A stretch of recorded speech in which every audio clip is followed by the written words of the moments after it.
Thanks for choosing this free Anfield Index podcast. If you'd prefer to listen to this or any of our other shows without adverts, then now's the time to check out Anfield Index Pro. With AI Pro, you can supercharge your entire listening experience. You'll not only get all of our podcasts without the ads, but you'll have them far faster with our quick publish feature available exclusively for subscribers. AI Pro also puts you in the heart of our sound studio, with an option to listen to many of our shows live and interact with the podcasters in real time as the shows are recording. Upgrading couldn't be easier. AI Pro is available on all popular podcast platforms, and we have our own apps for Apple and Android.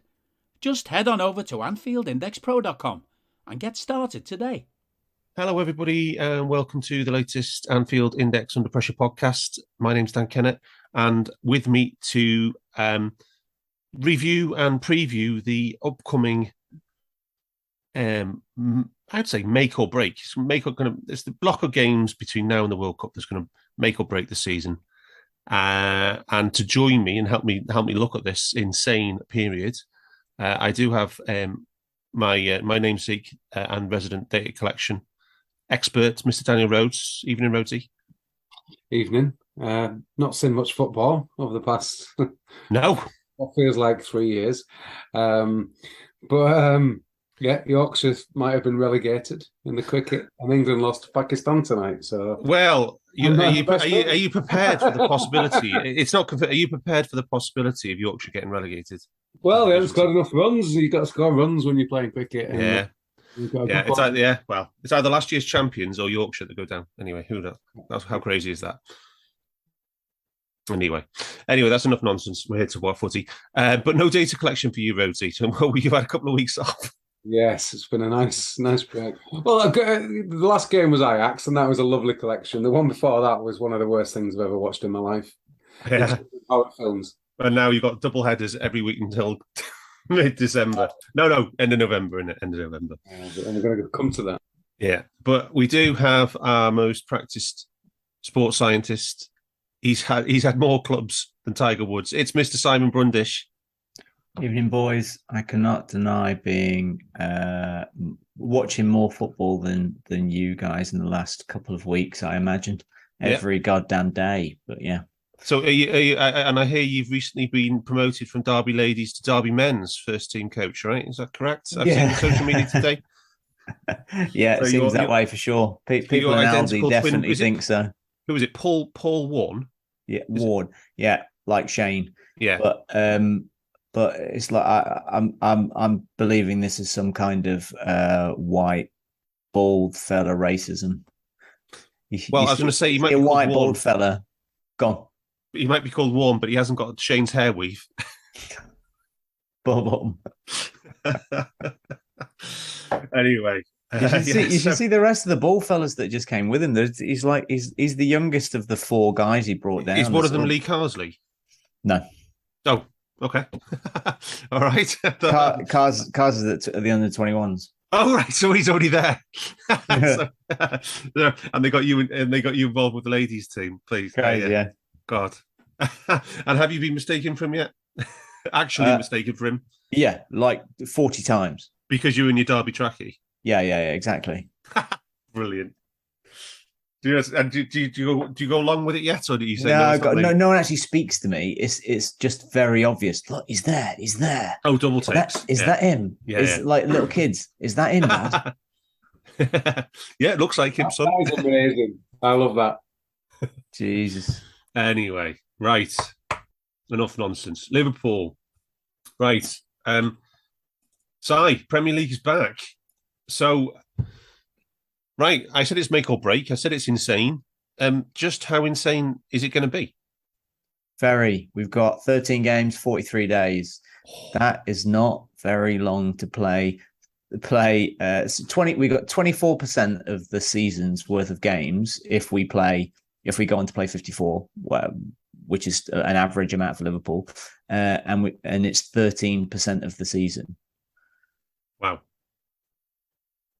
So hopefully at some point it will ease off and it will allow us, 5 games in 3 weeks or something like that, which is a slight relent. But this is helter skelter. This is a game every 3.2 days. It's madness, and we're gonna have to use a lot of our players. Wow. So it's basically, in UP terms, it's double header after double header for the double header after double header. But this way, as Gags put it, this is like Christmas, but for 7 weeks. But apart on top of what we usually, because this is typically a busy period anyway, and we usually excel at October, November. It's usually like peak time. Yeah. But the difference between now and typical seasons in this period, apart from we've got 4 more games in this period than in the usual period, right, is the quality of those games. We don't have any of the shitty cup. So this is Champions League, Premier League, Champions League, Premier League, Champions League, Premier League. No kids are getting rotated in here. This is the first team have got to play 17 games in 43 days. Yeah. Just a quick point, Si. What are our average changes? Because a chart I've been given gives us just under 2.5 changes a game on average this season. That's not enough, is it? Yeah, 2.3. There we go. Yeah, that's what I've got. Exactly that figure. That's not enough, is it? No, it's probably not. Well, it's definitely not enough for the next period. But it's very similar to how we've played the first block of games in the past. So let's up until the Champions League, up until the first international break last year, it was 2.6 changes, but we had a bunch. Yeah, we had a bunch of injuries.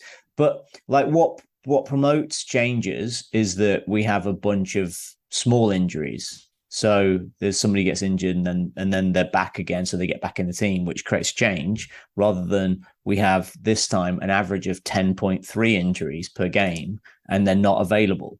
So then there's not the churn, there's not the players available to give a turnover or players coming back from fitness to get back in the team. So it looks like it's worse than it would usually be, if that makes sense, just because there's a restriction of actual numbers. But thankfully, we've got a whole bunch of lads hitting training, full team training again, or are about to in the next week. Yeah. So we'll hopefully see a completely different team by Arsenal than we were seeing 3 weeks ago, before Thiago and Jota came back. So what's kind of your kind of peak number of changes per game? Is it something around 4? Remember you giving me a figure when there's this density of games? Yeah, it'll be just over 4. I think that's optimal for chronic load management. And then, do you think it'll change with the 5 subs though? Maybe. I if we'd have talked about this before, I could run an actual number per for the players. But do you know what? We might be able to do that because you know that each player has injury thresholds, a chronic load injury threshold. Yeah. So for instance, Thiago's is 108 minutes a week. Yeah. So you can quickly do the maths with that. So he needs to build up to the capacity to do more than 100 minutes a week, which he hasn't done yet because he hasn't been playing. We haven't had more than 1 game a week. So it's harder to create that, though he's had 2 weeks of training. So they could have been treating it like 1.5 games, then 1.7 games, then 2 games a week over the last 2. So it's possibly he's getting close, but I would suggest it will be the second week after the international break before he's ready to start 2 full, 60s. Yeah. But yeah, so all the players have a number. Matip gets injured when he plays more than 96 minutes a week. Right. So that, is inbuilt in that you have to. Yeah. Well, if you remember back to last year, though, I mean, in the Champions League group phase, I mean, Virgil only played like two of the 6 Champions League group games last year. So, and so it was clear then it was like people were being rotated, and there was a lot of heavy rotation in those Champions League games. I mean, I'm personally, I was always going to expect the same things against against Rangers and Ajax, but maybe because of such a bad start, we might not have that luxury, Si. It's such a bad start. We lost one game. So but then we lost the game we obviously, should. Yeah, we lost the game we should, and now I think we're in a decent position. It's worked out well, the schedule, in that if we beat up Rangers, then we're back in a normal position. Yeah. Then by the time Napoli at home comes round, we probably can rest a few. Yeah. Okay.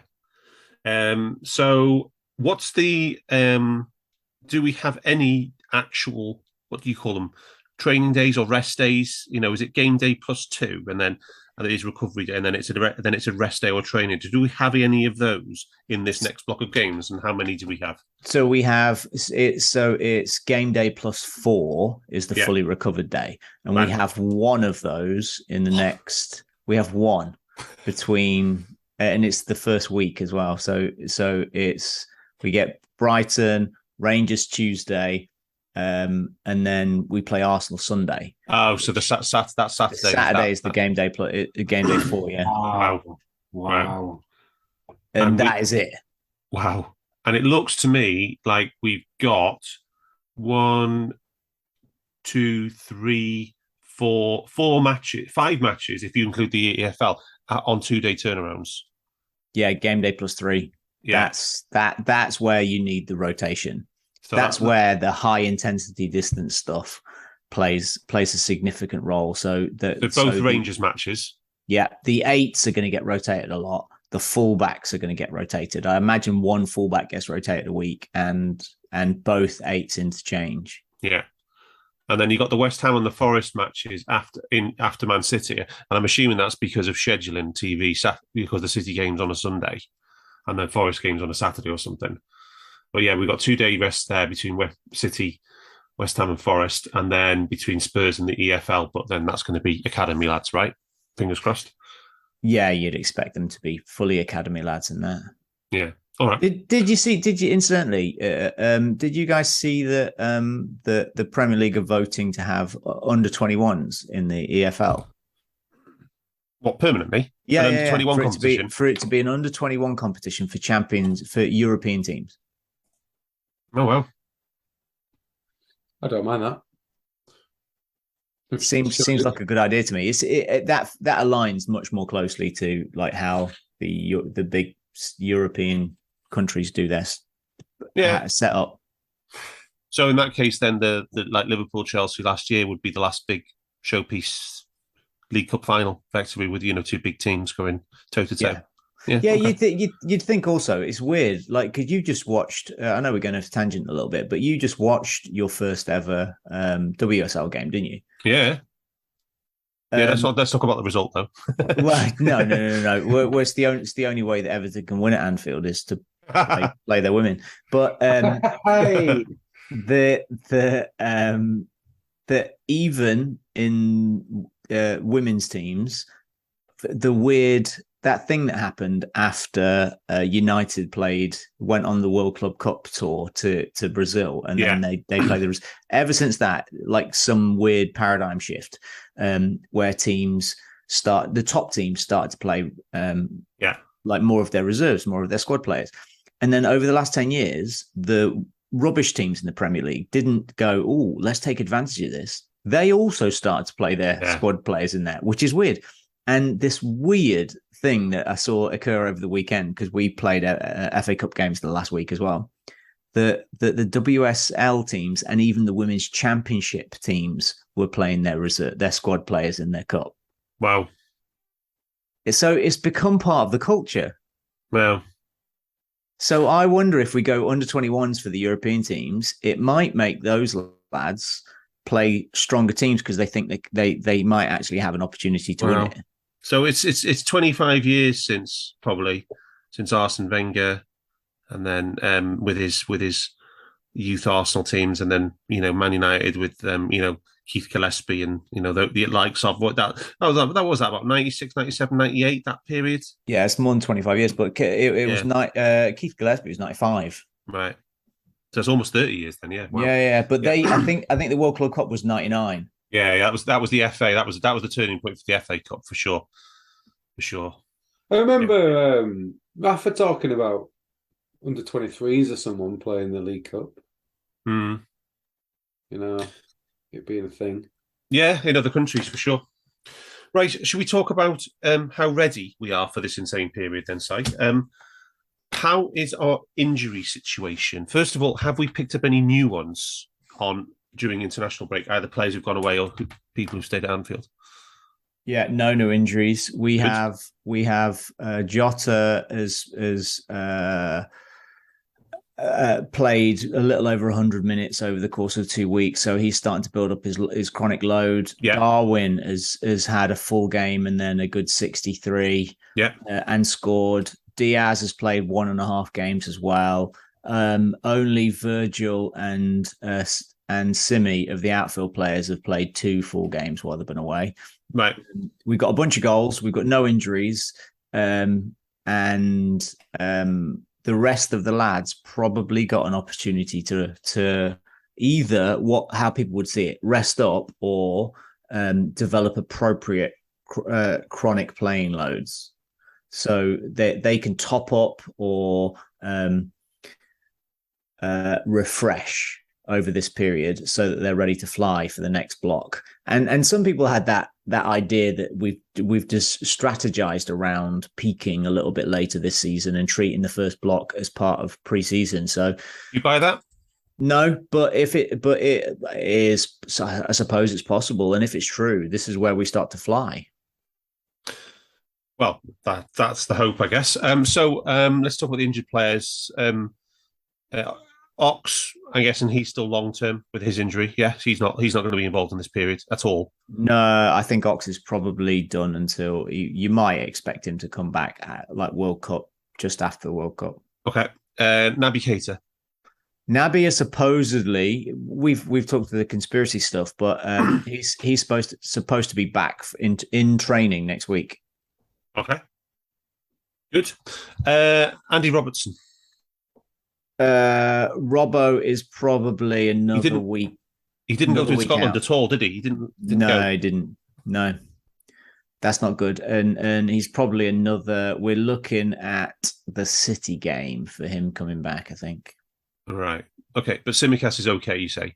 Tsimikas is not only okay, he's flying. Yeah, but that's the thing. But I know he's a really good player, but you still don't want him playing Saturday, Wednesday, Saturday, do you? No, but I think we're probably looking at 3 times that to happen. So Right. So like 3 games in a row rather than 3 weeks of doing it. Okay. Talk about another one of our big players, Ibrahim Konate. Ibu, I think he's back in training. Okay. Yeah, yeah. So his nothing injury, to quote Simon Brundish, air quotes, nothing injury. He walked off 2 months. Yeah, 2 and a bit. Wow. Do we even know what it was? It was an adductor thing. Okay. So quite serious or moderately? No, it was just a thing. Just a freak occurrence. Yeah.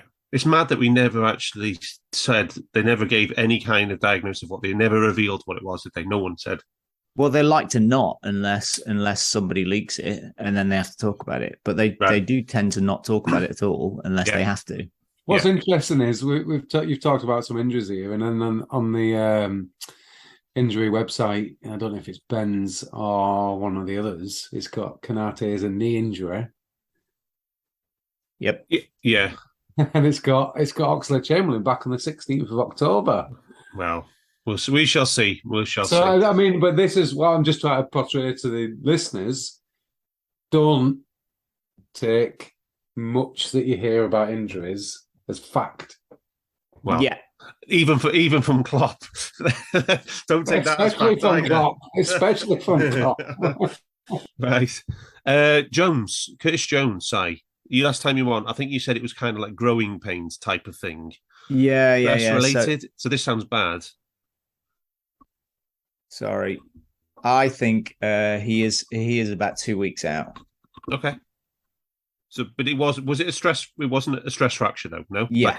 It was. Yeah, it's the equivalent of a stress fracture. Because when a fast bowler gets one of those in cricket, they're out for like 9 months. Yeah, it depends where. All right. Okay. All right. Okay. So I had a stress fracture in my lumbar spine, and it was debilitating for like 8 years. but you can get a stress tibial fracture, and it's 3 weeks. Yeah. Ginger Kev, Queven Kelleher. I think Ginger Kev is just about back now. Okay, good. That was muscle, right? Yeah, I think didn't he kick a ball and it went bad or something? Yeah, yeah. More adductor stuff. And Calvin Ramsey. I have no idea about Calvin Ramsey. Did he go with Scotland, Rhodesy? Ramsey? I don't think so. I'm not even sure he exists. They said this. I think I don't know. Again, we're talking about Klopp, but I think you mentioned that it was about like a back injury, a growing injury, something like that. Right. I'm not going to speculate. While we're talking about Ramsey, right? What do you reckon are the chances of him getting into the team are? Well, this is it. I mean, I think he's going to play Milner there before him. Me too. And Joe Gomez. I think Joe Gomez is probably first reserve to Trent, and then Milner after that, and then Ramsey. I always go with the young guy seemingly against you two, and I would say that I think Ramsey is Trent's deputy. So we will see. I think he's the long-term deputy, but I don't think he is trained. So he has no concepts. He has no concepts of the unit, of how we play. So he can watch as much TV as he likes. He can sit and watch training as much as he likes. But unless you experience it firsthand and see how the shape looks out the corner of your eye and over your shoulder, and the rhythm of the contraction and the expansion of the back four in relation to the midfield, you need reps. I agree. I think maybe it'll be Gomez until maybe a couple of League Cup games, or maybe until the new year. But maybe Ramsey's debut maybe Ramsey's full debut will be in the Carabao in the EFL game. Yeah, December. Yeah. November. Yeah, November 12th. Yeah, 16th, I think it is. Yeah, and is that it in 9th. The injury front? Have we covered everybody? Hendo. Yeah, Hendo's back. Hendo was proper full training this week. So. He didn't play anything with England, did he? No, didn't get on. They were the rules, but he was in proper full training. Okay, just on a bit of a slight tangent, talking about England, Si, you've been given Southgate both barrels all week over Trent. Shh, you can't say that. Go on. Is there anything you want to say on the pod? Not that I wouldn't say to his face. Only one of us here gets to say it to his face. Let's just say we talk about all the time on here about players being humans, and like the world and fans talk about players as if they're commodities, as if they're machines and robots. And similar to how we talked about Naby and Real Madrid, I just think this guy has devastated one of the great talents of the country. But forget that he's a great talent of the country. He's devastated a 23-year-old in front of the world twice. There's that whole it's great that he doesn't play and stuff. For minutes for the Liverpool instead of England and blah blah blah blah blah. Let him rest, and he doesn't look fresh. But he's humiliated him twice publicly in front of everybody. That's not good for his self-esteem, for his psyche, for his mental health. Let's say it's definitely not good for his confidence. No, I mean the comments after the Germany game were just completely egregious, weren't they? They were so unnecessary. I mean, I guess that's indicative of a manager under pressure, right? Yeah, and he's basically trying to deflect from himself being under pressure by making because he knows that Trent would be a massive story. But deflecting it to a 23-year-old. Yeah, no, it's sly. Come on. Yeah. I really disagree. I really agree with disagreements about Klopp, but I thought he was spot on about the one with Naby, and I think he's spot on about this one with Trent, Southgate. I think Southgate's a decent guy as well, so I'm surprised that he's done it. He didn't need to do it. He didn't need to say this. He could have just said, I'm just going to pick my team, and I'm going to pick the team that I think is best. And he didn't need to send him back So none of this needed to happen. Didn't need to be a story. He's made it a story. Can I expand on this? Like Klopp did taking Naby off against Madrid Yes. after 30 odd minutes. But yeah. Let me expand on this. Egregious is the correct word. He did not need to publicly call him up, right? There are players around camp all the time that aren't officially in the squad. So if he wanted him to just be around training, he could have just had him around training. That he publicly called them up in the first place was a PR move. 100%. Then his public dressing down after the game, saying that there are 3 better all-round players than him.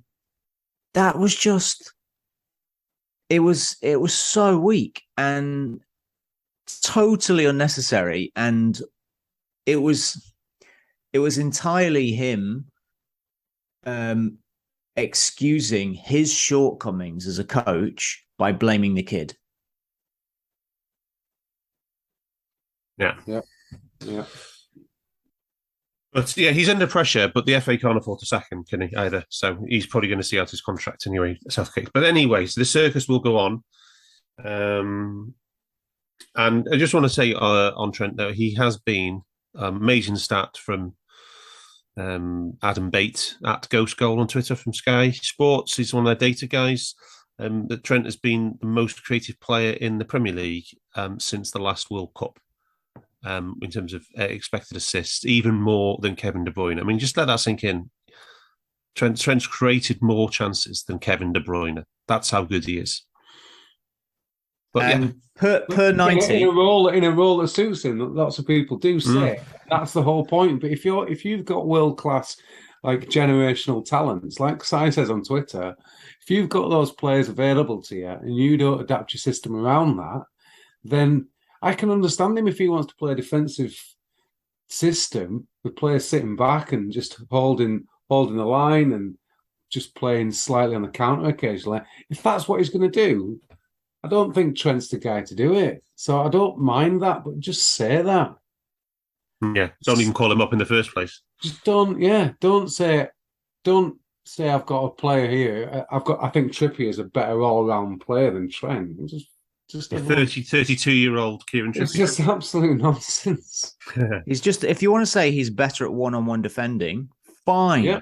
But I even in a deep block this anymore. Let's get it right. It's got to be the tactical system as well. He's better in a deep block.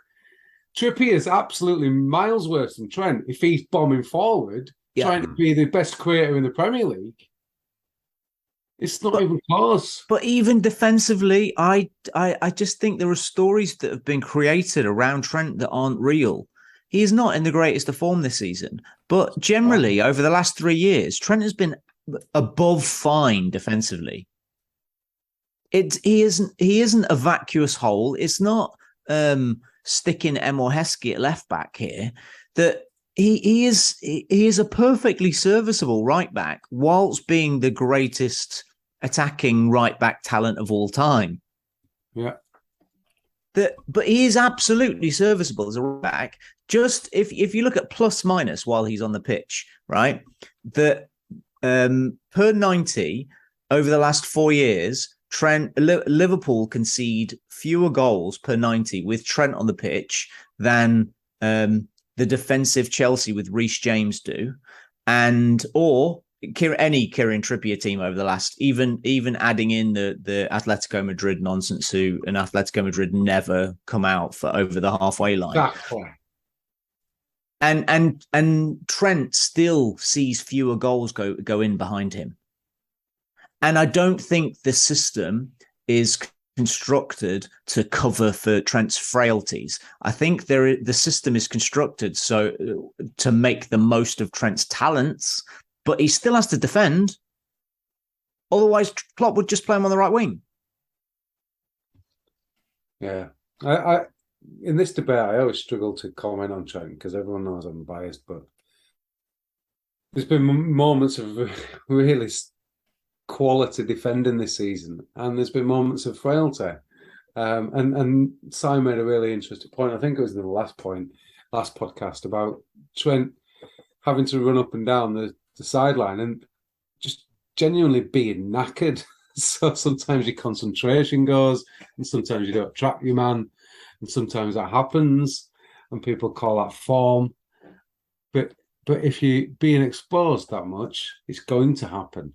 Whereas when he is in position to defend, I think his one-on-one defending is excellent.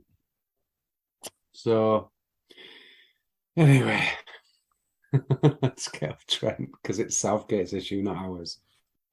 Yeah, I mean, England have kept one clean sheet in the last 6 competitive matches, so and barely created a goal. Yeah. So what would you need? The best goal creator in the Premier League? Oh no. Yeah. You just think about all those elite creative talents in the Premier League, and Trent's better than them all in terms of the output. Yeah. Anyway, right, that's enough. That's enough Gareth Southgate for this show. Right. Si, final thought from you on the period ahead. How well placed do you think we are for this make or break period? I think actually we're really well placed in the poor patch was long enough to change people's minds about Liverpool, and they started to create this like idea of doubt of could this be the end for Klopp? Could he have lost something? Could the players be past their peak? And Mo's not playing well, and Virgil's now rubbish, and Trent is terrible. And I think we just had a lot. I think we've talked about why, but lots of reasons behind the results not quite being as good as they should be, or no, not being as good as they could be, but also they weren't as good as they should have been. If you look at the underlying stats. But now we've got a whole bunch of lads just coming back to fitness that are really, really, really, really good lads. That Thiago, obviously, but everybody grossly underestimates Diogo Jota. And having that extra player makes the world of difference to Liverpool and to the players around him, and to the ability of Klopp to rotate and keep them fresh and keep them with fire in their bellies, and they're not dulled by just overuse.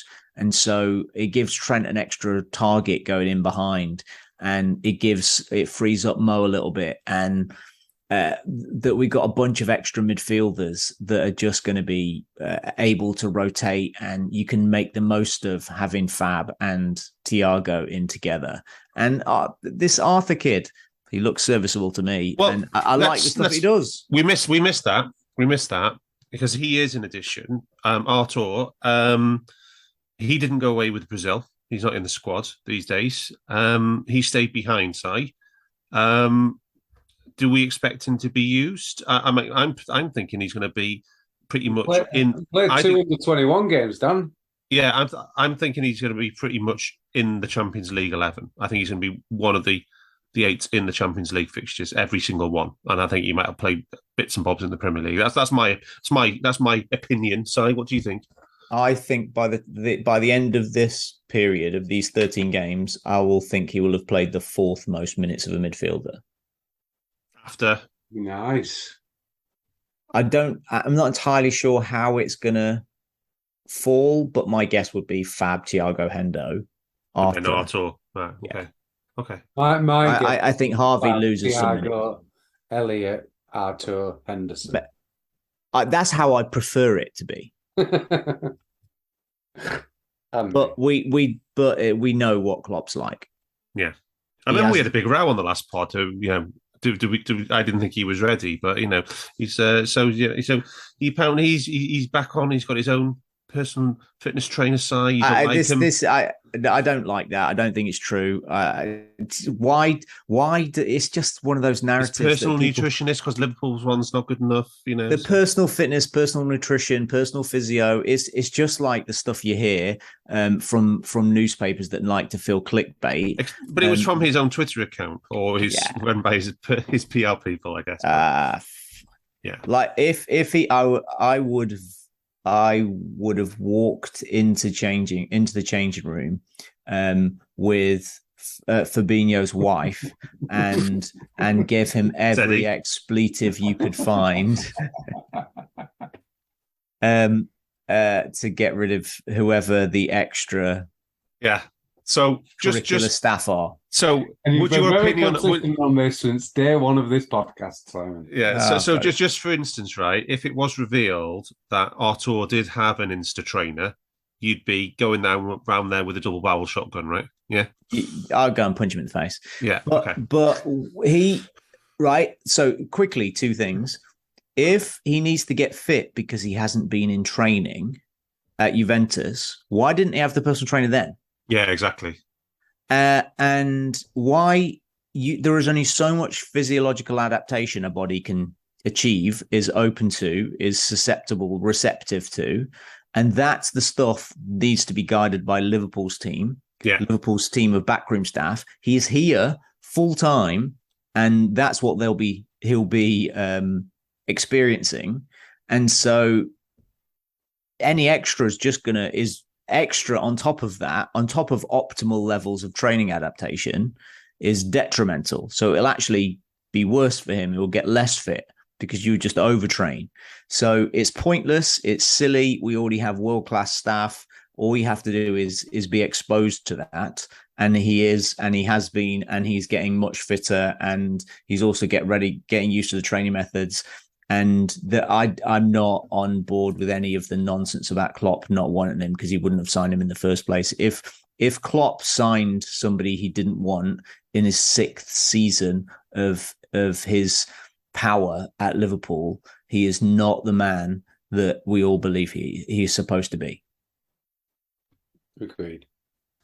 Okay, I'm happy that you're happy. We're in a good place for this make or break period, right? So, Rhodesy, let's look at this other thing, right? So we have now got to make sure. I think it's fair to say we can't just repeat the level of performance from the first block of games in this, because we will be out of the title race for sure if we're not already out, and we will be struggling to qualify in the Champions League if we repeat what we've just done, right? So what do we need? What are the big things that we need to improve? You've taken a look at this for us and about what we've done.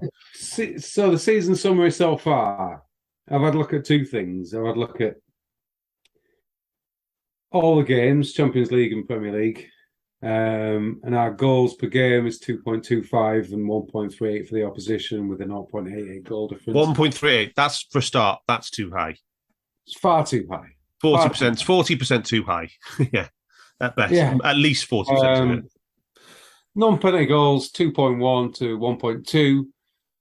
It's okay. It's not going to win the league. It's probably going to be comfortable for Champions League. Our shot volume's ridiculously high this season at this stage. It was last season at this stage, but we had more points. It's 19.5 and 9 against. I've also had a look at a season summary minus the outliers, so minus Bournemouth and Napoli. I just thought we conceded 9 big chances in that Napoli game. It was a massive shit show. The Bournemouth game was obviously a huge outlier. We've never scored 9 or 8 on the clock. So I've taken out those. And if you take out the Bournemouth and Napoli games, we've scored 1.33 goals per game this season. That's rubbish. And we've conceded... I can confirm that is rubbish. We've conceded 1.17 with a goal difference of 0.17, which is terrible. But the non-penalty XG is similar to what it is, including both those games, which is okay. It's not good enough to win the league, but it's okay.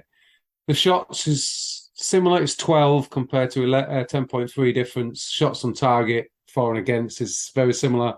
Shots in the box is similar again, 8.63, including the games, 9.83 without the games.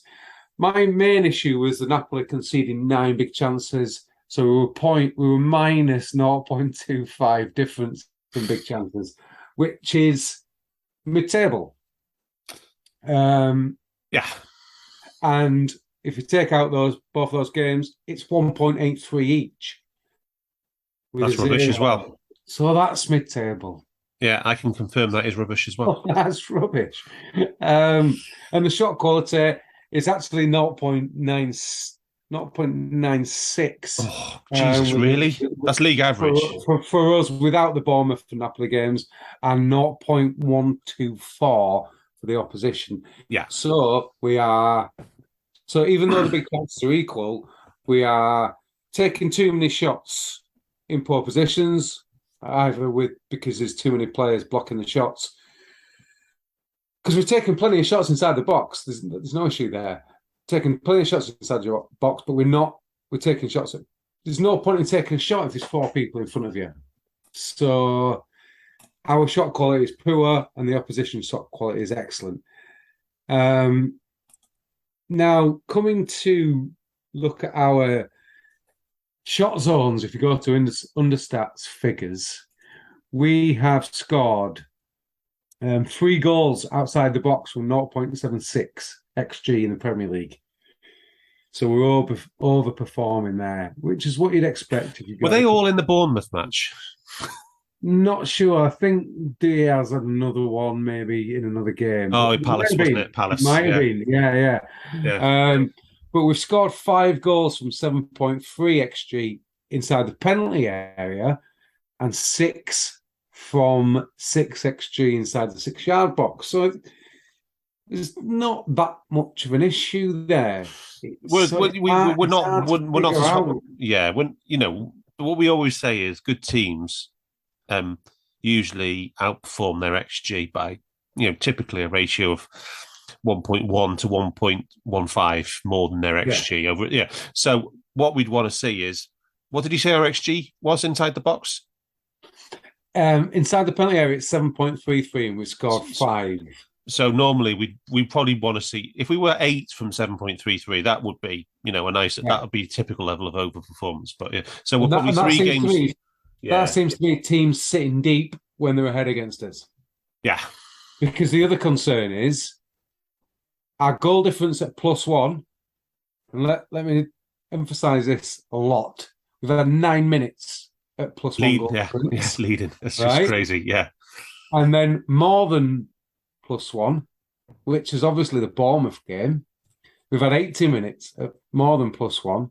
Yeah, and we've had 18 shots, 7 goals from 5.4 XG. Wasn't it the only time we've taken the lead this season, other than the last kick of the game against Newcastle? It's the only time we've been in the lead. Of course. Yeah. So that tells you a lot. So we haven't had any time this season in the Premier League to control a game. Most of our minutes, 308 minutes, have been at a goal difference of 0. 148 minutes we've had a goal difference of -1. And we've scored 4 goals from 3.25, which isn't bad. But the point is, we've only had 89 minutes where we've been leading this season in the Premier League. Just unbelievable. Oh, that tells you where the big issues lie. We aren't scoring first. We aren't hitting the target early on in games, and we haven't given ourselves a context to be controlling games, which is the key. In set pieces, to be honest, though, Dan, we scored 5 goals from corners from 2.74 XG. Yeah, 32 shots. So we're still a set piece masters. Yeah. No, that's one of the few positives. I mean, and based on our last podcast, didn't Verge score another header from a set piece for Holland? Yeah, break. And Netherlands. We've scored goals from set pieces in the Champions League as well, obviously, the winner. But in terms of league-wide, and I think league-wide trends is important, City are hugely ahead with a plus 12.7 non-penalty XG difference this season. Arsenal are second at 8.27, but they've played an extra game, and we're at plus 7.72. Yeah. Spurs are at 5.29, and them are the 4 teams that I think will finish top 4 looking at the data so far. And I think 8 games, 10 games is a good judge, is a decent sample, is a good sample that analysts use. Yeah. So at this point in time, I think this was the point in time last season where Simon was absolutely ridiculing Chelsea. You were as well, and we got a great follow on, forget his name, but a great follow on Twitter. Sebastian Wickenberg. There we go. He did a brilliant analysis on Chelsea, and they fell away. Yeah. So at this point, it looks to me like there's 4 teams who are going to be challenging. Arsenal don't look like the real deal in terms of winning it, but the numbers stack up. Yeah, so let's 14 non-penalty XG and 6 against. So Arsenal are pretty much averaging 2 XG per game in attack, which is a good benchmark. As I said, that's a solid. Just under 1 XG against. Yeah, I'd say. Would you say, Rhodesy, that 2 XG per game with a goal difference of XG difference of 1 per game is guaranteed Champions League? I would say it's. I'd say it's 99% guaranteed Champions League. Yeah, it's a good research project, but I would say it's pretty much guaranteed. Yeah. Yeah. The only thing you would say about Arsenal is they have had an incredibly kind fixture schedule so far, and everybody, if you play FPL, everybody around the world is dumping Arsenal players because of their upcoming schedules. Anyway, there you go. But also I think Man City and Liverpool have as well. Yeah. Well, we have. Yeah. The only one we were due to play was the Chelsea game, which got cancelled. Yeah. So Arsenal looking pretty solid there on a 7-game sample, right? The other one you mentioned, everybody's talking about is Spurs, Rhodesy. Spurs are hot, right? As again, as they were, as Chelsea's Conte were, they are hot in attack. Yeah. Spurs are hot in attack. Spurs have got the highest shot conversion percentage in the league at 43.5. Shots on target conversion rate is 43.5, with a 16.7 goal conversion rate, which is only behind Man City at 18.3. Oh no, sorry, only behind Brentford at 18.3 and Man City at 19.5. So Man City are scoring 1 in 5 shots, which is something else, and it's possibly down to. And I quote, I think it was Jay Reid on a podcast who called him Cyborg Haaland, but scoring 1 in 5 shots, Dan, is extraordinary, yeah? Yeah. 20%, yeah. So Man City are scoring 20% of their shots. Yeah. As a team, wow. They're hitting the target with only 37.3% of the shots, which is decent, about average.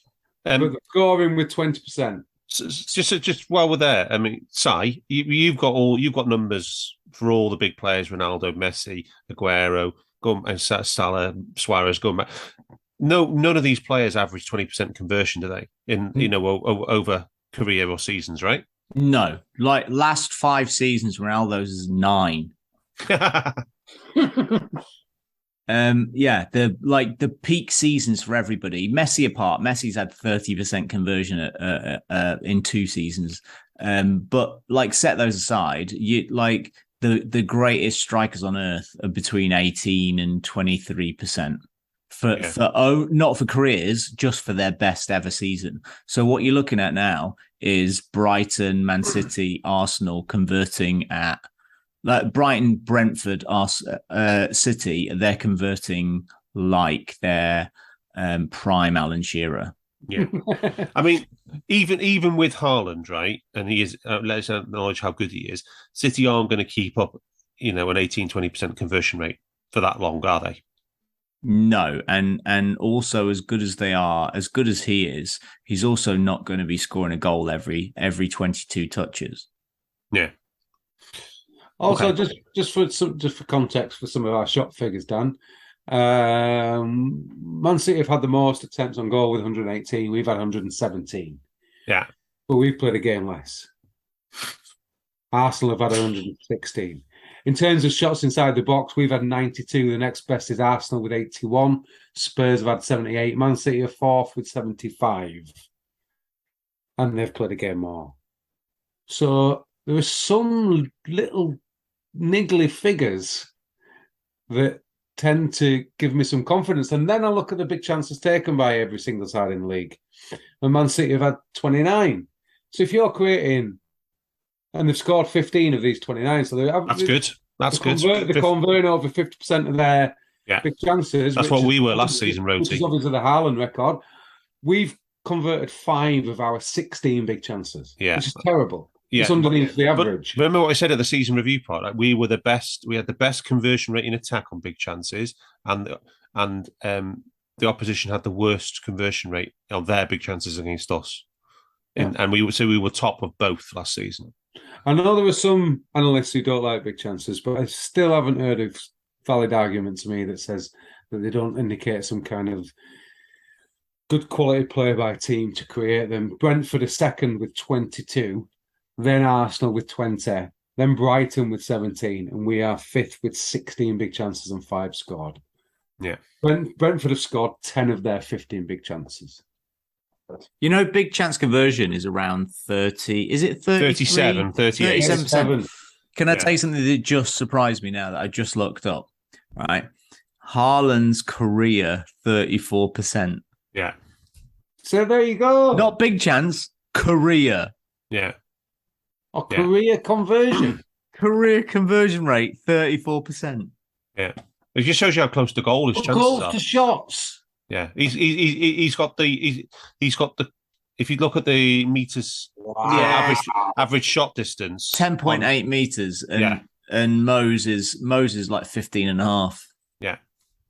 But he's the best player. He's got the best, even with Dortmund. He had the closest to goal average shot. I think when I looked at it, the only player who was close to him was the guy who's just gone to Newcastle, Isak, and Ben Yedder. I think he was. Is he Seville? Ben Yedder, Valencia, Seville. Yeah, he's not a striker, though, is he? He's an attacking mid. No, he's a striker. He's a 9. He's a 9. Yeah. He used to play. Did he? He played for Valencia. He played Sevilla, and I think he's in France. So he's at Monaco, guy says. So we are in two minds about whether City now will cool off a bit because of Haaland's career conversion. So it's possible City stay at 18-20% as a team, yeah? If he carries on at 37-38% shot conversion rate, yeah. Yeah. So let's go back to Spurs then, Rosie, right? Yeah. So Spurs are the hottest team in attack, even hotter than Man City, right? Yeah. Okay. No, not hot in terms of conversion, but hot. They're better in terms of hitting the target. Okay, and outperforming their XG. Yeah. Okay. Also, this I think shots. And before he really says no, it's not.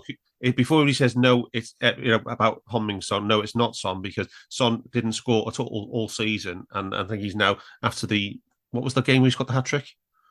Yeah, recently. And in 28 minutes. Yeah, he's now 3 from 2.8 XG on the season. So yeah, it's not. I think it's important to look at. It's not just about goal scored, isn't it? And big chances conceded this season. Spurs the top with 6 conceded. Then Brighton, then Man City at 7. And Wolves at 8. Wolves are never going to concede many big chances because they don't like to attack. But we've conceded 11, which is the same amount as Everton, is 1 more than Man United and 2 more than Arsenal. Now, obviously, we've played the same as United and a game fewer than Arsenal and a game fewer than Brighton. But Brighton have conceded just 7 big chances in 6 games. So we need to be wary of that for Saturday. Shots conceded this season. Man City have only conceded 26. We've conceded 36. Arsenal 41. Chelsea 42 and Brighton 43. So the fact that you're telling me all these things about low volumes of shots conceded, Rhodesy, but loads of big chances, tells me it's just about shot quality. It's all about shot quality. It's about shot quality. It's about the big chances. Spurs just conceded 6 big chances, and the Spurs have conceded 6 big chances, but 56 shots. I know. So that's a wonderful balance. There's what you want. There's definitely something. There's definitely something right from the whole start of the Conte era about the way Spurs defend. In terms of the opposition are only converting 6% of their shots against them this season, and I think after he joined last year, they had the lowest opposition shot conversion in the league as well. So there's definitely something in the way what he does with his defence, which definitely does suppress opposition scoring. Yeah, well, listen to those numbers: 56 shots conceded and 6 big chances. It's nearly 1 in 10 shots is a big chance. We've conceded 36 shots all season in the league and 11 big chances. It's nearly 1 in 3. Yeah. You've gone from 1 in 10 to 1 in 3. That's huge. Just on that, if you look at the average distance from goal of the shots, then Spurs are the best in the league. 18 opposition outside the 18-yard box with the average shot again, 18.5 meters. That's nuts. We've only conceded 18 shots on target. We're second best in that as well to Spurs. But with Brighton, Spurs have conceded 23, but it's the quality of the shot. Yeah. If you've just conceded 6 big chances and you've got a decent keeper, so Alisson could have saved 5 of them in a streak. Yeah. We could have had 5 clean sheets had we had Spurs' defensive numbers from 6 games. Imagine that. Imagine the results. So it's just the short-term numbers that we need to improve. We need to improve the shot quality. We need to create more big chances. We need to concede fewer. It's so simple, isn't it? It just tells you the whole moment. As we said all season, it's the balance of the team has been off all season. The attack is diminished, and the defense is vulnerable. And it's what we've talked about on every single pod this season, isn't it? But if you're someone who starts quoting the amount of shots we're having to somebody, you're talking nonsense. If you're talking the amount of shots we're conceding, you're talking nonsense. None of this matters. It's just base numbers that don't have any relevance really over such a short period of time, because it's about shot quality. And we've just illustrated there that Spurs have got the best in terms of what they're conceding, and Man City are converting at levels that have never been seen because of one particular player. But if you just bought that player, then what do you need? We've also hit the woodwork more than anyone else this season, other than Brentford and West Ham. And Spurs have hit the woodwork 4 times as well. Well, I think that's so. Anything you want to add to all that from Rhodesy, Si? I mean, what do you see in you collect data for fun as well? What are you seeing as the most important things, that anything in addition to Rhodesy? No, I think he nailed it. I think it's totally right. But I think the difference between Spurs and us is that they control the transitions. I think the difference between us before the international break and after the international break is the way we will control the transitions, and you'll see us get back much more to normal levels of rates of big chance creation, and also let's diminish the rate of the big chance creation against us, because we're not caught out on the constant negative transition where they want to go. Yeah, so you've been saying this on every pod as well. Yeah, it's just control. So let's look ahead then briefly. Brighton, new manager. I listened to James Horncastle, Italian football expert, talk about him. Apparently, he's ruffled a few feathers in Italy with his counterintuitive approach and a very un-Italian approach. And I'm wondering if I heard from him rightly that he plays risky football and he likes playing out and breaking the press, whether if it could be another helpful opponent like Ajax. But the other thing I have in my mind is that, okay, will he change that much considering it's his first game, and will he just be a continuation of Potterball, which has caused us some problems in recent times? Brundish, how do you see it going? I think he has a team. Chelsea have a team built around Potterball, and they brought Potter in. So Tommy Tickle is just a slightly crazy of a German version of Graham Potter. Yeah. But in terms of Brighton, sorry, for Saturday, yeah. Oh, I see what you're saying. Who knows? Literally, I know nothing about their coach at all, other than he's a bit more eccentric and theoretically he's a bit more progressive. But you can't teach a team. No, you can't radically overhaul how a team play. I think it's probably a good spot for us in that he will want to be seen to take the training wheels off. And they might get a little bit giddy. They're attackers, and so what might happen is they'll become less compact in transition as they push up the pitch. The forwards and their fullbacks will get a little bit ahead of play. There'll be bigger gaps for us to exploit, and then we get to pick them off. And if we get ahead of them, it could be 5 or 6. Well, okay. I've always liked Leandro Trossard. I think he's a terrific player. He's always caused us problems. And Alexis McAllister has been one of the best players in the Premier League this season, I think. One of the best pressing players, Dan. One of the best pressing players in Europe. Is he? He is. It's ridiculous. I've never seen anyone like it. Yeah, you have. He was called Pascal Gross. They've replaced their old previous hard-working creator with a new one. Yeah. I think this is so interesting because Y-Scout have got a new thing that I think is every club analyst's dream, which is lost duels in your own third, but they also supplement it with what happened after that phase, which is a shot or a goal after. So Veltman this season has lost 8 duels in his own third, and from that, the opposition have had 3 shots, 1 on target, 0.23 XG. So at the moment, there's a list of players that Lewis Dunk has lost 5 duels in his own third. They've not had a shot. McAllister's lost 4. They've had 1 shot. So which side does Veltman play? Would he be up against Diaz or would he be up against Salah?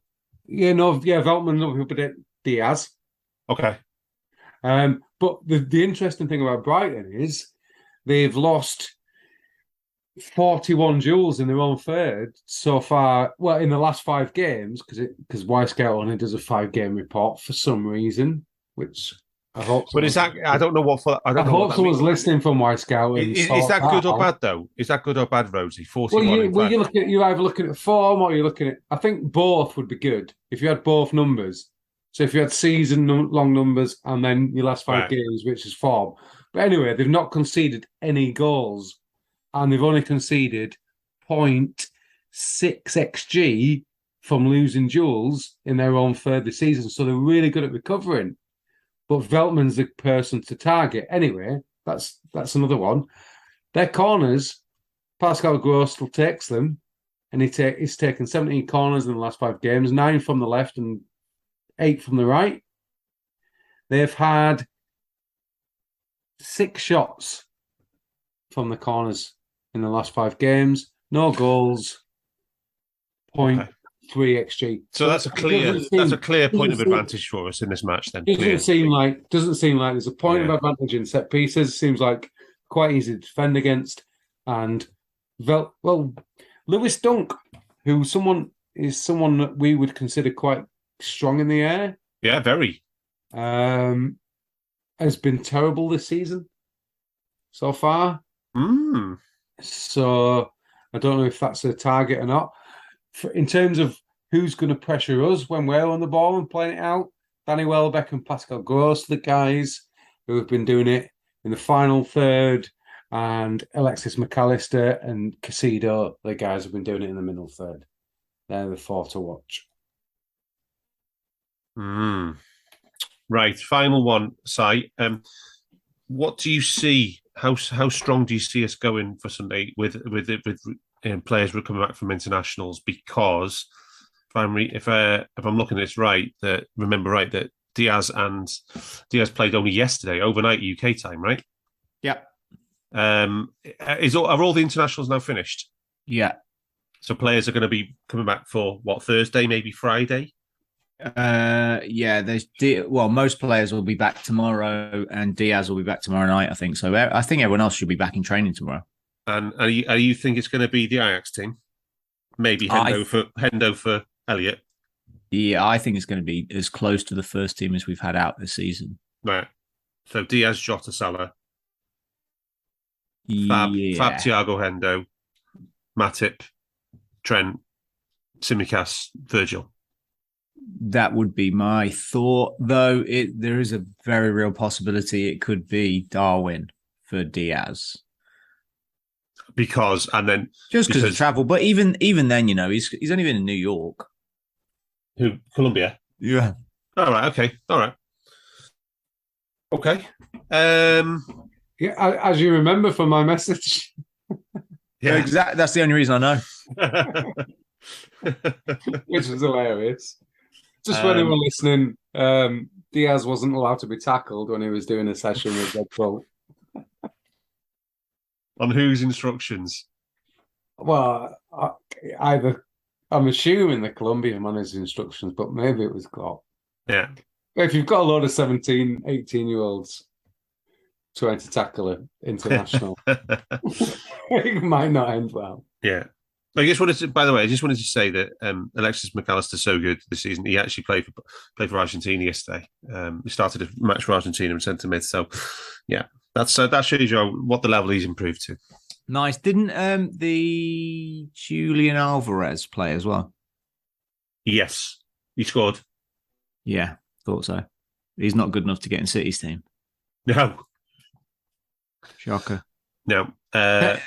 Sorry, I missed my because I have to wear the goddamn wired headphones because Gags won't allow me to use. Because it improves the sound quality so much, you mean? Nah, I think using Zoom fixed all that. Anyway, we're not going to try it without the wired. Yeah, go on. My point being, I missed about a minute and a half of what Rhodesy was saying about 10 minutes ago because I went to get a drink, and so I had to take the headphones off.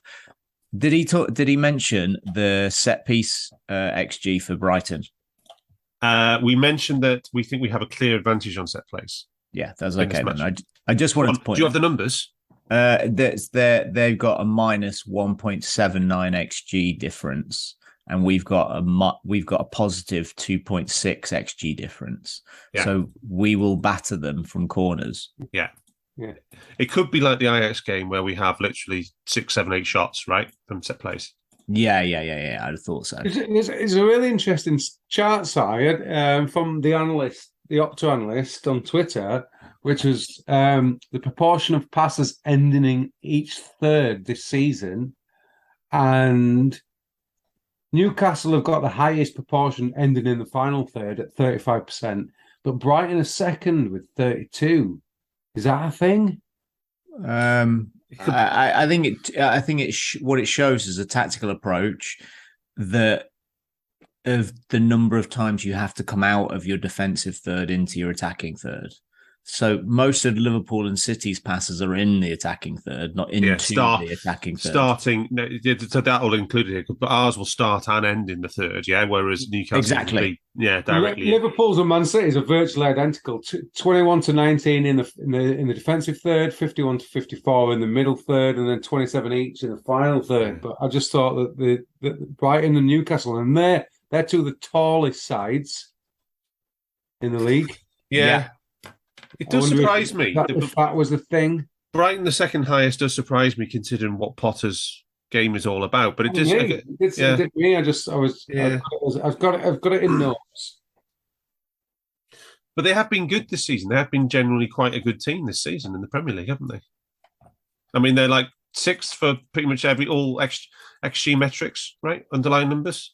But aren't they brilliant at XG? Haven't they been brilliant at XG for the large part? They were terrible for a couple of seasons. And their Twitter account makes a big joke of it, doesn't it? Yeah. You love them. Was it last season or the season Me? before? I've talked about for ages in terms of their underlying. Brighton's XG has been insane, whilst their actual performance has been shitty. Yes, That's what I mean. They've underperformed their XG for years. Yes. Until last season when they started doing really well. Yeah, and this season when they are outperforming as well. Which is mad. Anyway, so we will be back on Monday to analyse the Brighton game. And I think we're all pretty chipper. We're all looking forward to getting going. And this is, as I said, this is the make or break period. So up the fucking Reds. We hope you enjoyed listening to this Anfield Index show. Please be sure to subscribe to our channel so future podcasts find their way to your device automatically. There's nothing quite like fan engagement, and we'd love to know what you think of anything discussed on this show. The best way to get in touch is over on our free Discord community, where both podcasters and listeners debate the hottest LFC topics 24/7. Sign up free now at AnfieldIndex.com/Discord. You won't regret it. You can also follow us on Twitter at Anfield Index and find us on Facebook by searching for Anfield Index. Oh, and before you go, we'd love it if you could leave us a 5-star review on your favourite podcast app. It only takes a couple of seconds, and it means the world to the people who create these free shows.